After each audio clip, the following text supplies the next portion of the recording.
me, my creative energy is the only actual sense of security that I feel like is real. Look at what's happening in the world right now. Look at what's happening around the world. Like there's becoming a really clear discernment between the illusion of security that is, pressed and programmed and propaganda to us as if that was some real security.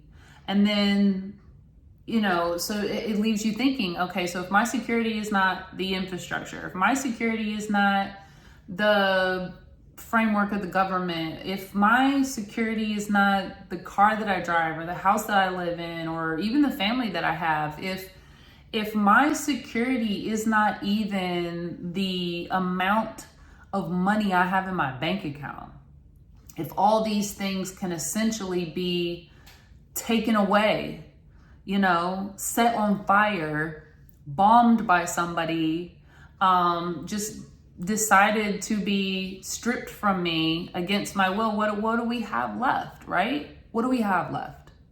Our security is an illusion. If it's tied to any material things, our security is real within our creativity.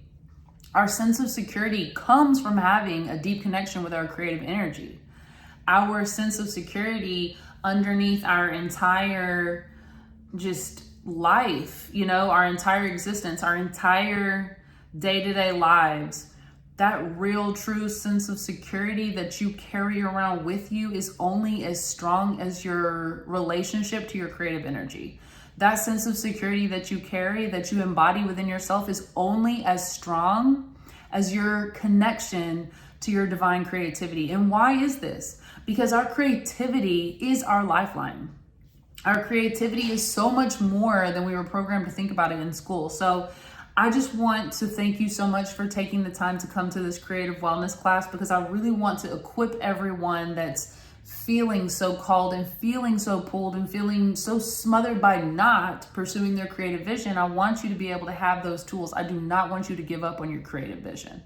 Every single person that is here on this earth that has decided to give up on their creative vision, or having a creative life, or living through their creative expression, every person that has decided to give that up, or they don't have what it takes, those people are not okay.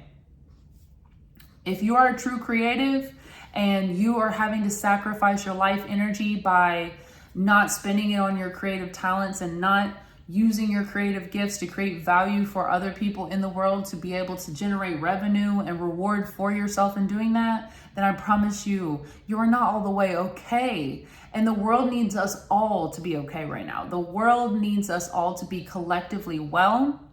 And I honestly think that the highest form of healing right now as a creative person is tapping into your creative energy, and not just any creative energy.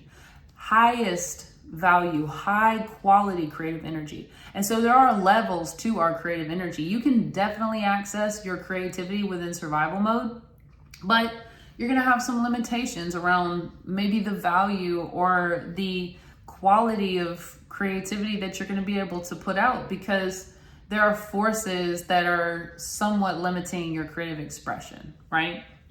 And I just want to thank everybody for coming to this class. Like, I have been putting this class together for so long, and it means so much to me as a creative professional and as a holistic health advocate.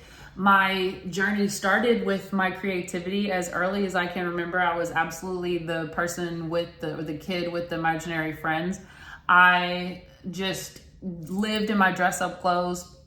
I'm so blessed looking back to have had so much time. At the time, I just thought I was bored, or not having the pleasure of just having a bunch of, family or other kids around. But it's like, in hindsight, I look and I think of all the time that I had just to play by myself as an older sibling that had many years of not having siblings, and just, with two parents that were taking care of their patients and managing a practice individually, not together, for each of my parents to be diving into their medical careers. Just honestly, my mom had me while she was just starting her practice, while she was just starting her oncology career.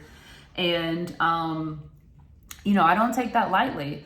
I don't take at all the time that I was allowed to have to dive into my creativity lightly, because that relationship that I started off having, that was really my biggest security, was my ability to create, my ability to entertain myself, as a young child. So I do not take any of that for granted. I absolutely understand those of us who have not been able to grow up in an environment where we had such access and freedom and such a close, secure relationship with our creative energy, because we were just being bombarded by a lot of things in our environment that might have impacted our creativity, that might have disconnected us from our creativity, that would have distracted us from being able to have that time to dive into our creative talents and gifts. Like, a lot of us did not really get to fully dive into our creative capacity as a child, and then especially as a young adult, because I was somebody that,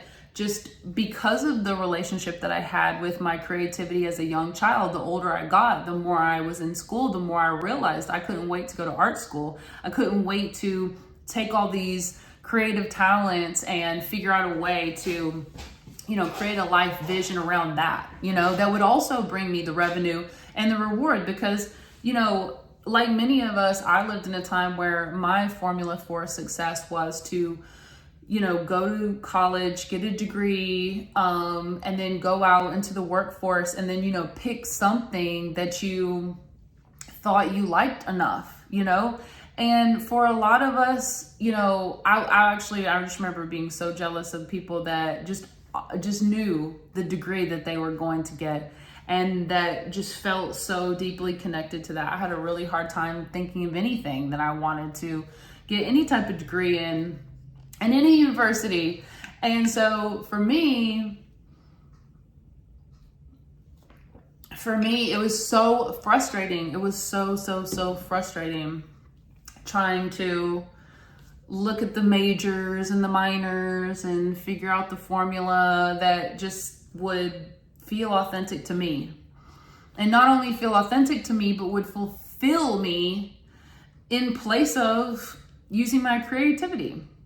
So, I wasn't really surprised when both of my parents looked at me like I was crazy, separately, of course, because they weren't, in the same household, but looking at me like, art school? What are we talking about here? We did not pay all that money for you to go to that great school, for you to turn around and to go to art school for college. That's not happening, right? So that was sort of my response. So I just remember it really put me in a place where I was frustrated and confused.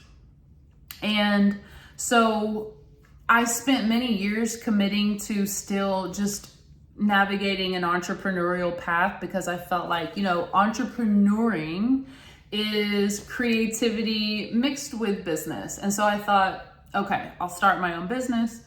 At least then I'll have some freedom and flexibility to use my creative talents in the ways that I enjoy, right? But what does that even look like? And, the difference between 2003 and 2023, 2024, or the year that we're in now, is like, we have so many other creatives out there showing us what it looks like to just make the most rewarding and fulfilling life, to create that actual tangible financial freedom through our creative gifts and talents. And not only that, we have so much more technology. That is the true gift of the technology era. I mean, for all of the downsides to all this technology, one of the benefits is really felt the most through the creative community. And that benefit is just to have the technology to share your creative talents with the world. You can share the value from your creativity, literally as I'm doing right now, from the palm of my hand, from a phone or camera, to the rest of the world. I don't have to remind you guys the luxury, I don't have to remind you guys the lives that are paying the price of our technology. And I don't take that lightly. I do not take that lightly.